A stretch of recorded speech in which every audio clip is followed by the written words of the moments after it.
very little girl during the 2003 Iraq invasion. And once everything started coming out from Gaza, I had started to wonder, is the reason why there wasn't the same gut reaction of people taking to the streets in the wake of the Iraq invasion was because we didn't see it. Because back then, we didn't have Instagram, we didn't have TikTok, we didn't have social media, we didn't have people just on the ground pulling out their phones, video recording everything that's around them. So we were only fed certain narratives, and it's because of the brave people who have been behind the scenes, who were in the US government, who saw the atrocities, and were the conscientious objectors. Like, yes, the facts were the US was doing all these horrible things, but yet they had the feelings that drove them to justice.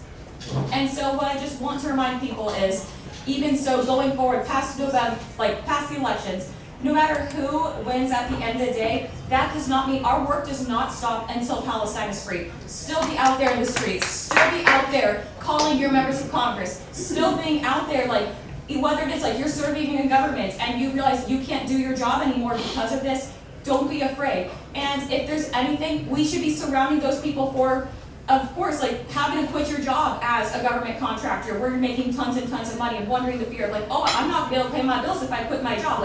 This is where we as a community have to surround the conscientious objectors, the people who are willing to quit their jobs, to quit their paychecks, quit their health insurance, and help them figure out how to put food on the table. So again, our action's not going to stop after November. This just means keep on going, because at the end of the day, it's not going to get better. It's only going to get worse if we stay silent and we let our feelings just grow cold.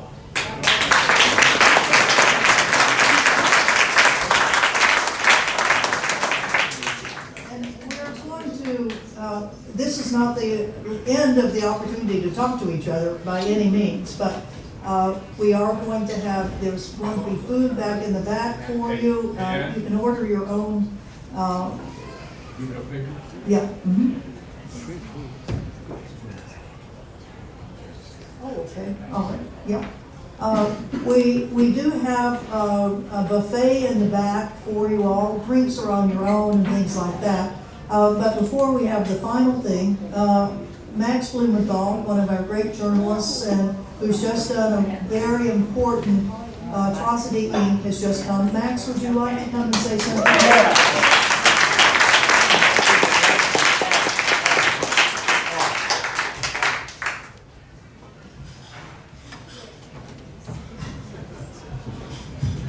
Thank you.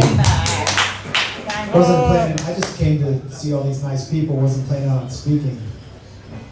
Randy, you made it. Thanks for bringing me up. I really wasn't preparing to speak. I got just pulled up here. Kind of a somber occasion, so maybe I'll start with a joke. It's this old Cold War joke. Maybe some of you know it. CIA agent, KGB agent, and Mossad agent go into the woods and have a contest to see who can catch the rabbit fastest. CIA agent comes out after a week and he's got a rabbit. And the KGB agent, Mossad agent say, "How'd you do it?" CIA agent said, "Oh, I just used my tracking skills, my subterfuge, clandestine, all the stuff Scott Ritter learned. And I tracked him down and I got him." KGB agent goes into the woods, comes back in 3 days. They said, "How'd you get him?" I used trapping. I stalked him, camouflage. Then the Mossad agent goes in the woods. Comes out in 1 hour with a deer. Wow. And he's punching the deer going, "Say you're the rabbit, say you're the rabbit, say you're the rabbit."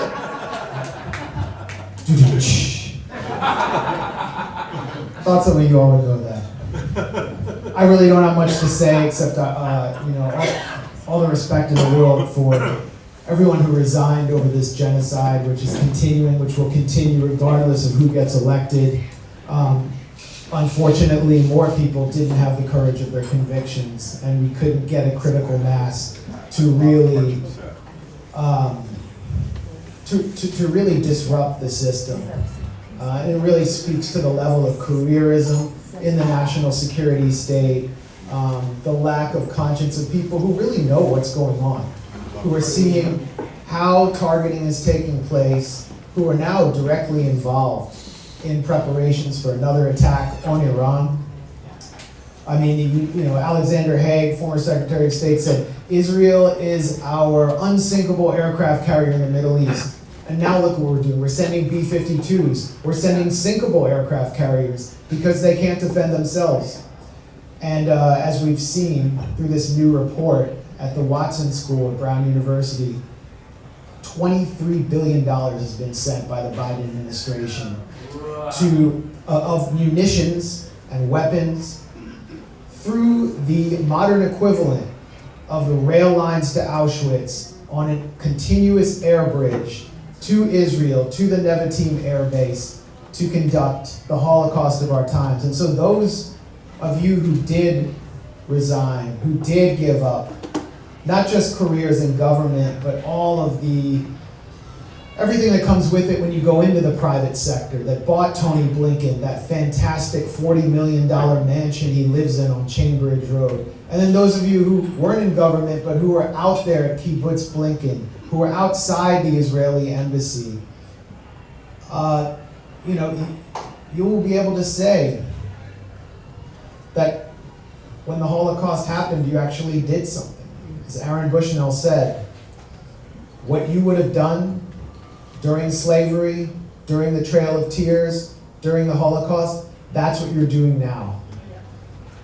So again, thank you all for being here. Thank you to the Eisenhower Group, to Colonel Ann Code Pink, who's constantly being a disruptive force.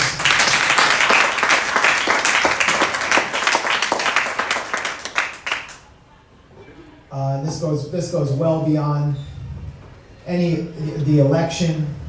There's all this concern that people will stay on the couch. They keep saying to Kamala in press conferences, do you think Arab Americans and Muslim Americans and people who are upset about this, what's happening in the Middle East, they never say what's happening, will stay on the couch on election day? But that's not what they're doing. They're not staying on the couch. They're voting with their feet.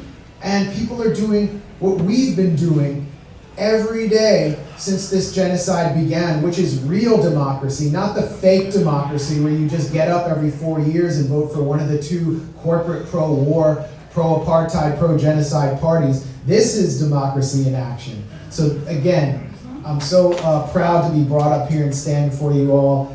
And as Aaron Bushnell said, what you would do during the worst atrocities of our time is what you're doing now, and you are doing it. Thank you.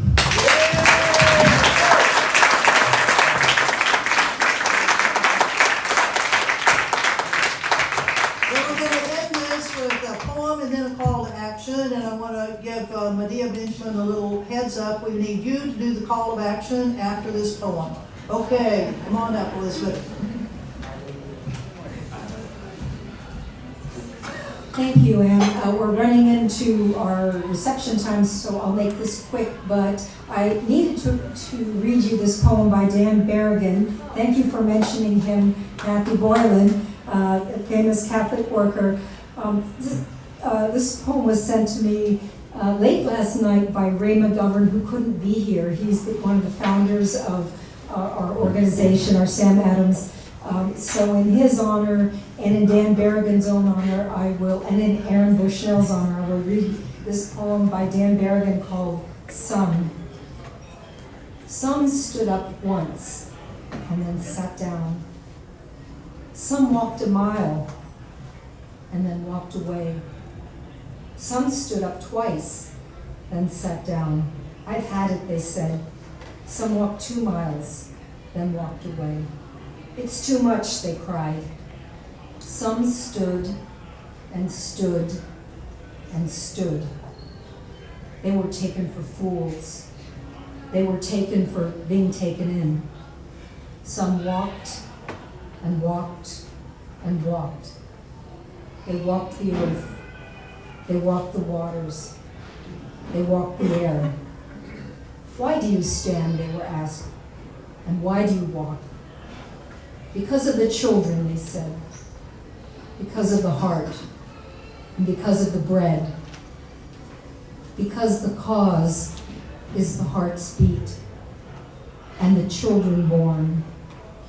And the risen bread.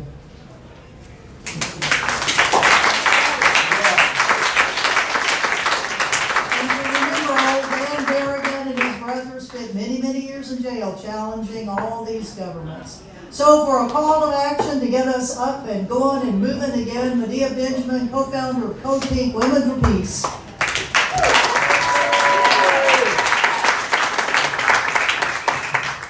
Well, this was a really beautiful evening, and I am so grateful to all of you who came from outside the DC area to pay your respects and honor the sacrifice of Aaron Bushnell. But I also know that we have a lot of people here that are in the DC area. Raise your hand if you're from around here. Okay, so most of you. So there's a lot going on. There are 2 actions tomorrow. One is at the National Mall from 11:30 on. Another is at the DNC headquarters that is happening tomorrow afternoon. They are all in a WhatsApp group called DC Actions. If you're not in that WhatsApp group and want to be part of it, come to see me afterwards. And we are every day in the halls of Congress. So raise your hand if you've joined us in the halls of Congress. Joy, I see you. Hi. A lot of people here. Let's give a round of applause. Thank you for them. Because it is not a fun thing to do. It is actually a very tough thing to do. And you just see how heartless and how sold off and how absolutely inhumane so many of the people who are supposed to represent us are. But they are what we have, and we have to be on their backs. And they are coming back from a recess when they were campaigning. They're coming back on November 12th.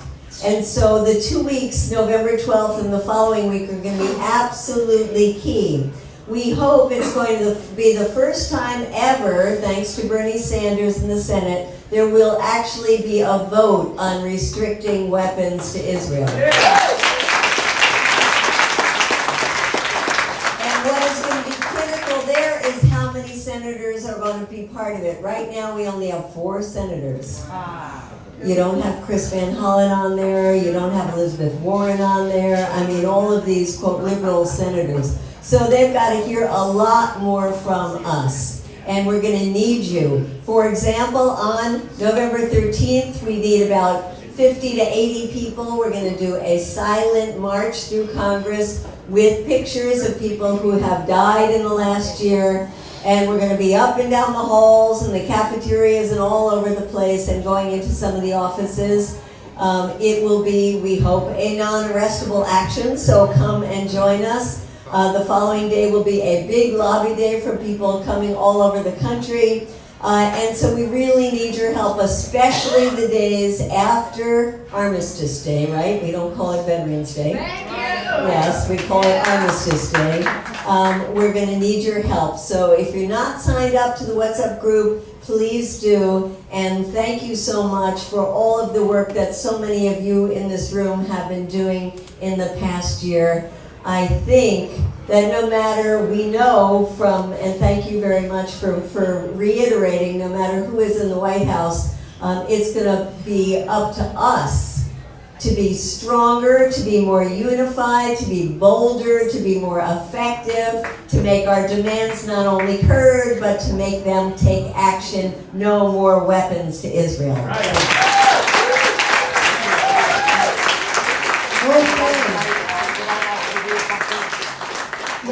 Can I ask you, Medea, something? If you wouldn't mind. I know there's a lot going on, and all the different Congress people and senators and all this. Is there a targeted effort at a specific senator or congressman or someone? I know you mentioned Elizabeth Warren, Chris Van Hollen, for instance. What is the strategy as opposed to just everything? Because I think sometimes we need to focus on one win so that we can all kind of make it happen.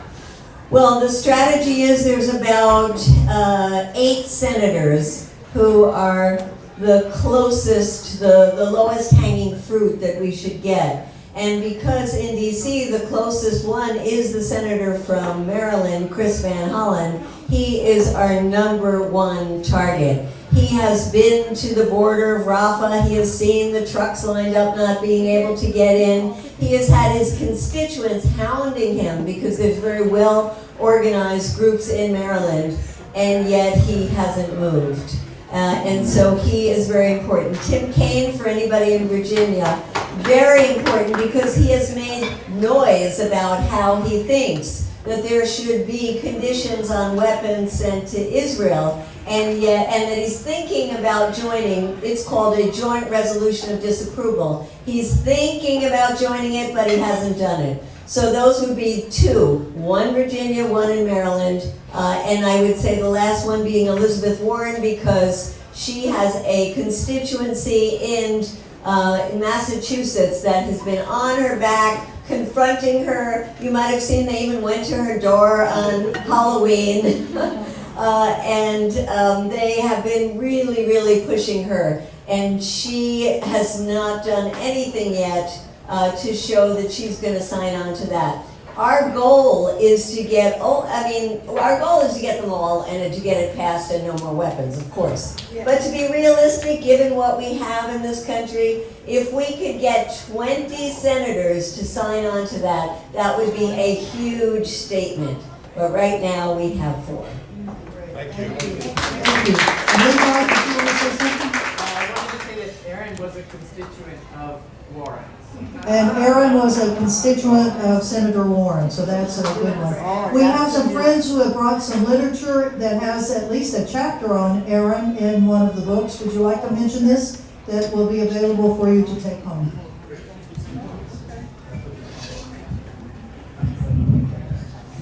Thank you, everyone. My name is Nick Barrickman. I'm a member of the Socialist Equality Party. I mean, this was a very moving discussion. And Aaron's moral dedication and his courage and bravery should be honored. And we do honor this. I want to speak briefly on the question of political perspective. Right, being quick as I can. We have literature for sale over here, the Socialist Equality Party. I want to draw attention to the Logic of Zionism, from nationalist myth to the Gaza genocide. It deals with the history of this conflict, the history of Zionism, ultimately undermining the justifications which are being deployed to intimidate opposition to the genocide. The final chapter of this book is dedicated to Aaron Bushnell. It's entitled The Gaza Genocide and the Death of Aaron Bushnell, The Political Lessons. I want to just cite very briefly a section of this. It's a quote from the founder of our movement, Leon Trotsky. He was speaking in 1938 to a situation which has certain similarities. There are differences in specific things that are different, but he was writing in the response to a young Jewish immigrant in France who assassinated a Nazi official who the day after the Crystal Night massacres occurred. Trotsky stated that changing what needs to be changed, obviously, in the moral sense, though not for his mode of action. The person's name was Herschel Greenspan, may serve as an example for every young revolutionist. Our open moral solidarity with him gives us an added right to say to all the other would-be Greenspans, to all those capable of self-sacrifice in the struggle against despotism and bestiality, seek another road. Not the lone avenger, but a great revolutionary mass movement can free the oppressed. A movement that will leave no remnant of the entire structure of the class exploitation, national oppression, and racial persecution. The unprecedented crimes of fascism create a yearning for vengeance that is wholly justifiable, but so monstrous is the scope of their crimes that this yearning cannot be satisfied by the assassination of isolated fascist bureaucrats. But that it is necessary to set in motion millions, tens of hundreds of millions of the oppressed throughout the world and lead them in the assault upon the strongholds of the old society. I will conclude. Thank you. Thank you very much. They were kind enough to bring materials. No endorsement of anything, but they were kind enough to bring materials. Now, what we have we thank you all so much for being here in this very, very moving presentation of Aaron Bushnell's sacrifice for the people of Palestine. We ask that you join us with a small reception that we have here. And again, we thank you on behalf of Veterans and Intelligence Professionals for Sanity, for the Sam Adams Integrity Group, and for Eisenhower Media Network. Thank you.